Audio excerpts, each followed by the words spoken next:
এ ভাই আপনি কি ইন্টারভিউ দিতে যাচ্ছেন? আপনি খুঁজে খুঁজে আমি হয়রান হয়ে গেলাম। আপনাকে স্যারে ডাকতেছে, তাড়াতাড়ি চেম্বারে আসেন। আপনি যান, আমি এখনই আসছি। আসসালামু আলাইকুম স্যার, আমি কি আসতে পারি? হ হ, তাড়াতাড়ি আসো। আইসে বসে ইন্টারভিউ দিয়ে আমাকে উদ্ধার করো। তাড়াতাড়ি বসো। আচ্ছা, এবার কত, তোমার নাম কি? তোমার বাড়ি কোথায়? স্যার, মোর নাম অফিস, মোর বাড়ি হলো রংপুর। তা মফিজ সাহেব, এবার তোমার প্রশ্ন করি। আচ্ছা কত, কোন মেয়েকে বিয়ে করা উচিত? স্যার, আপনি এগুলো আমার কি প্রশ্ন করছেন? আমি তো ইন্টারভিউ দিবে যাচ্ছি অফিসিয়ালের কাজে।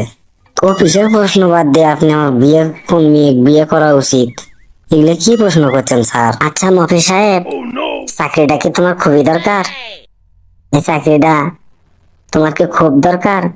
ও স্যার, খুব সমস্যায় আছি স্যার, সংসার চালাইতে পারতেছি না স্যার। তাহলে কোনো কথা না কয়ে ঝটপট করে উত্তর দাও, ঠিক আছে? ঠিক আছে স্যার, তাহলে প্রশ্নটা আরেকবার কোন তো, আমি আরেকবার না শুনি। বর্তমান পরিস্থিতিতে কোন মেয়েকে বিয়ে করা উচিত? মামাতো বোনকে বিয়ে করা উচিত। হ্যাঁ, দেশে এত মেয়ে থেকে মামাতো বোনকে বিয়ে করা উচিত কে? এটা না কেন কত? আর বাংলাদেশে বর্তমানে বউ শাশুড়ির যুদ্ধ লেগেই আছে, তো তাই একটা ছেলে বিয়ে করে আনলে মায়ের সাথে যখন ঝগড়া লাগে, ঝগড়া লাগার পর তার মা তার ছেলেকে বলে, তোর শ্বশুর বাড়ির লোকেরা খুবই খারাপ, তা না হলে তোর বউ এত খারাপ হতো না। তাই যদি মামাতো বোনকে বিয়ে করে, তাহলে তার মা আর কখনোই বলতে পারবে না তোর শ্বশুর বাড়ির লোকেরা খুবই খারাপ, তাই না স্যার? যাক, মাশাল্লাহ মাশাল্লাহ, আপনার মাথায় দেখি অনেকগুলো চালাক আছে, আপনার মাথায় অনেকগুলো বুদ্ধি আছে। আপনি একবারে রাইট প্রশ্নের উত্তর দিছেন গো, আপনি অনেক সুন্দর প্রশ্নের উত্তর দিছেন।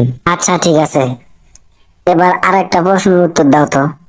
আচ্ছা, বেশিরভাগ মেয়েরাই সরকারি চাকরিজীবীদেরকে বিয়ে করতে চায় কেন? স্যার, এটা তো আরো অনেক সহজ প্রশ্ন। বেশিরভাগ মেয়েরা সরকারি চাকরিজীবীদের বিয়ে করতে চায় কারণ একটাই, তারা সরকারি চাকরিজীবীরা সবসময় অফিস আদালতে দৌড়ঝাঁপা করে থাকে, তারা বাসার সময় দিতে পারে না বেশি, এজন্য বউ বাসায় ফ্রি থাকে।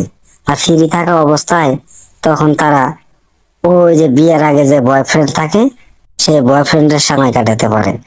এই জন্যই তারা বেশিরভাগ চিন্তা করে যে সরকারি চাকরিজীবীদের সাথে বিয়ে করার।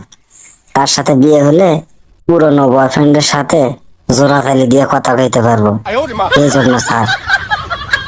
হ্যাঁ, এই শালা কয় কি রে? এ দেখি আমার পাগল বানায় ছাড়বি।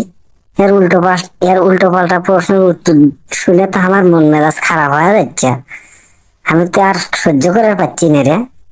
হ্যাঁ, আচ্ছা, এবার কত, বিয়ের সময় শ্বশুর বাড়ির থেকে যৌতুক হিসেবে অনেক কিছু বোনাস দিয়ে থাকে, তো তুমি বিয়ে করার সময় তোমার শ্বশুর বাড়ির থেকে তোমার কি বোনাস দিছে, এটা না কত শুনি।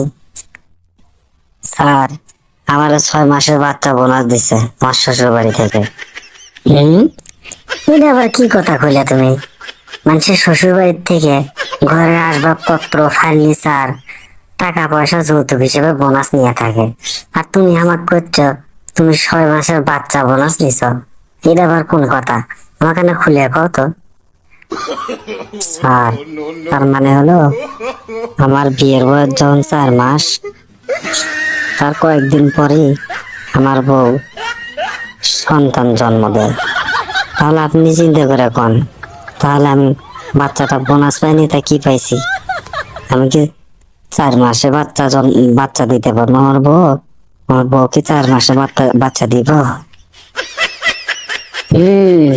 এবার বুঝলাম আসলে সত্যিটা কি।